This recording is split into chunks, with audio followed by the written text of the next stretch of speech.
తెరవలి sisters channel కి స్వాగతం। ఈ రోజు మీకు ఫ్రైడ్ రైస్ చేసి చూపిస్తాను। అది నా స్టైల్లో అన్నమాట।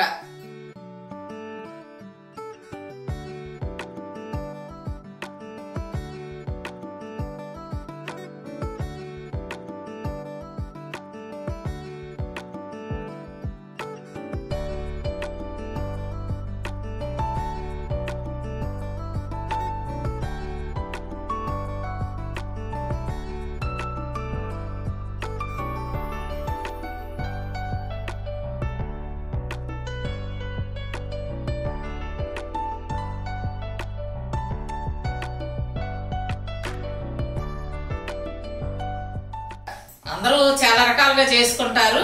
నేను ఇంట్లో ఎలా తయారు చేస్తానో ఆ విధంగానే చేసి చూపిస్తాను। మన సబ్స్క్రైబర్ ఒకళ్ళు పదే అడుగుతున్నారండి, పాపం చాలా లేట్ అయింది। అయితే మొన్న అయితే అమ్మమ్మ 2 days లో చేసి చూపించాలి అని చెప్పారు। రోహిణి నీకోసమేనమ్మా ప్రత్యేకంగా చేశాను। అయితే అందరూ ఎమ్మటెమ్మటే చేయమని మాత్రం అడగబాకండి, ఎందుకంటే అన్ని సమర్థించుకొని చేయాలి కదా। కాకపోతే ఎప్పుడైనా మాత్రం మీరు అడిగిన వంటకం చేసి చూపిస్తాను నేను వెంటనే। అంటే ఇప్పుడు పాప కన్సీవ్ ఇవన్నీ ఉన్నాయి కదా నాకు ఇంట్లో, అందువల్ల వెంటనే చేయలేకపోవచ్చు। మీరు అడిగిన టైంకి అంటే కొంచెం లేట్ అయినా కానీ తప్పకుండా మీరు అడిగిన వంట నేను చేసి చూపిస్తాను। మన టేస్ట్ తగ్గట్టు మనకు నచ్చే విధంగా చేసి చూపిస్తాను। నేను ఇంట్లో ఇదే విధంగా చేసుకుంటాను ఫ్రైడ్ రైస్, అదే నేను చేసి చూపిస్తాను। మీకు నచ్చినట్లయితే ఒక కామెంట్ ఇవ్వండి, ఒక లైక్ చేయండి। అది కాదు బుజ్జమ్మ, లైక్ చేయండి అంటున్నావు, బుజ్జమ్మ చేయటం మాకు నచ్చకపోవటం కూడానా? అవునా? మరి అయితే ఇప్పుడు చేసి చూపిస్తాను, చూడండి।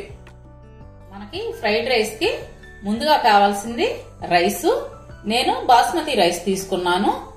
మనకి మామూలుగా అయితే రైస్ రెగ్యులర్ గా వాడుకునే రైస్ అయినా తీసుకోవచ్చు, లేదు అన్నం ఉందనుకోండి అన్నం అయినా వాడుకోవచ్చు అన్నమాట।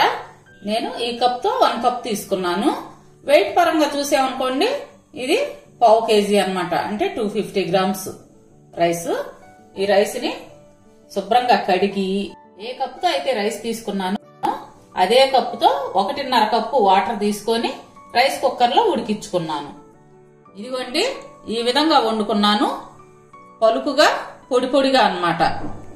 ఇంత పలుకుగా ఉండాలి, ఇదే విధంగా పొడి పొడిగా ఉండాలి। మీకు ఈ రైసు అంటే అన్నం పొడి పొడిగా ఉండాలి అంటే 1 స్పూను ఆయిల్ వేసుకొని ఉడికించుకుంటే పొడి పొడిగా ఉంటుంది। మీరు బాస్మతి రైసే కాదు ఏ రైస్ అయినా సరే ఈ విధంగా ఉడకాలన్నమాట। నెక్స్ట్ మీకు కావాల్సింది బీన్స్, క్యారెట్, క్యాబేజీ ఈ సైజు ముక్కలు తరిగి పెట్టుకున్నాను। క్యాబేజీ మీకు నేనైతే ఇంత ముక్కలు చేసుకుంటానండి, మీకు కావాలనుకుంటే సన్నగా తరిగి పెట్టుకోవచ్చు। ఇవేంటంటే ఇంతే అని కొలత ఏం లేదు, మీకు కావాలనుకుంటే ఎక్కువ వేసుకోవచ్చు ఈ ముక్కల్ని, లేదంటే తక్కువైనా వాడుకోవచ్చు అన్నమాట। ఇప్పుడు ఈ బీన్స్, క్యారెట్ కలిపి ఉడికించుకుందాం। ఈ క్యాబేజీని సపరేట్ గా వేరే ఉడికించుకోవాలి।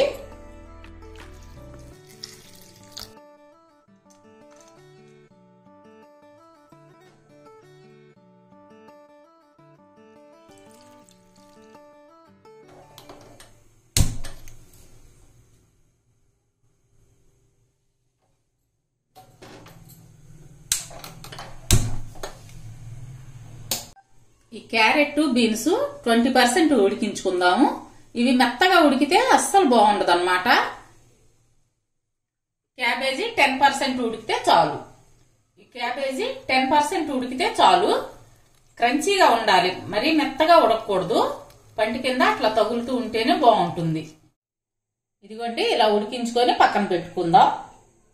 ఇట్లా బాండి పెట్టుకొని ఆయిల్ వేసుకుందాం। 2 టేబుల్ స్పూన్లు ఆయిల్, హై ఫ్లేమ్ మీదే పెట్టుకోండి, లో ఫ్లేమ్ వద్దు। క్యాప్సికం ముక్కలు,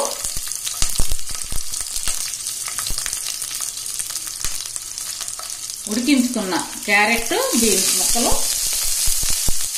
క్యాబేజీ,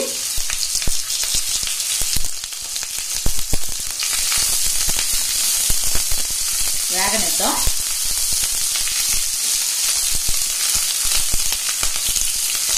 వెంటనే ఉడికించి పెట్టుకున్న రైస్.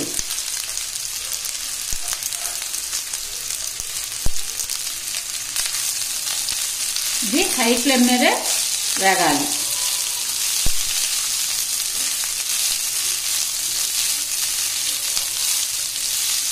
ఇందులో 1.5 spoon soya sauce, 1 spoon chilli sauce, 1/2 spoon మిరియాల పొడి, తగినంత ఉప్పు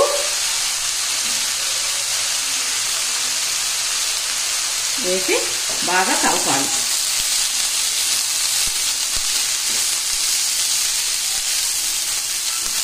ఇది రైస్ అంతా పట్టే విధంగా కలపండి. ఈ సోయా సాసు ఎప్పుడైనా కానీ ఇట్లా అన్నంలోనే వేసుకోవాలి. ఈ కూరగాయ ముక్కల్లో వేసామనుకోండి ముక్కలన్నీ కలర్ మారిపోతాయి అన్నమాట. అందుకని ముందే వేయకూడదు. ఇప్పుడు 1 స్పూను స్ప్రింగ్ ఆనియన్స్ వేసి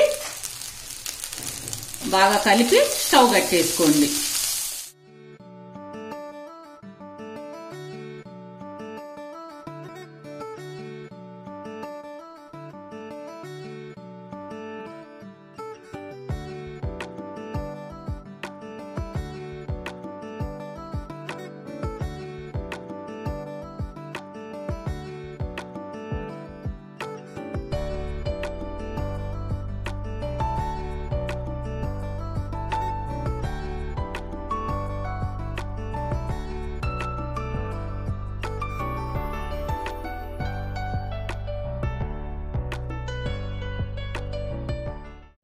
ఇదిగోండి ఫ్రైడ్ రైస్ రెడీ అయింది.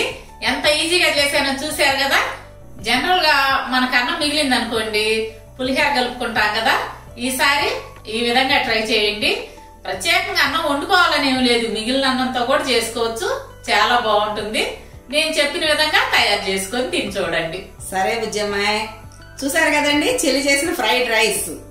మరి మా వీడియోస్ మీకు నచ్చినట్టయితే లైక్ చేయండి, షేర్ చేయండి. అలాగే కొత్త వాళ్ళు మా ఛానల్ తప్పకుండా సబ్స్క్రైబ్ చేసుకోండి. పక్కన ఉన్న బెల్ ఐకాన్ క్లిక్ చేసి ఆల్ అనే ఆప్షన్ ఎంచుకోండి. మేము పెట్టే ప్రతి వీడియో మీకు నోటిఫికేషన్ రూపంలో వస్తుంది. రేపు మరో మంచి వీడియోతో మీ ముందుకు వస్తాం. అప్పటి వరకు బాయ్.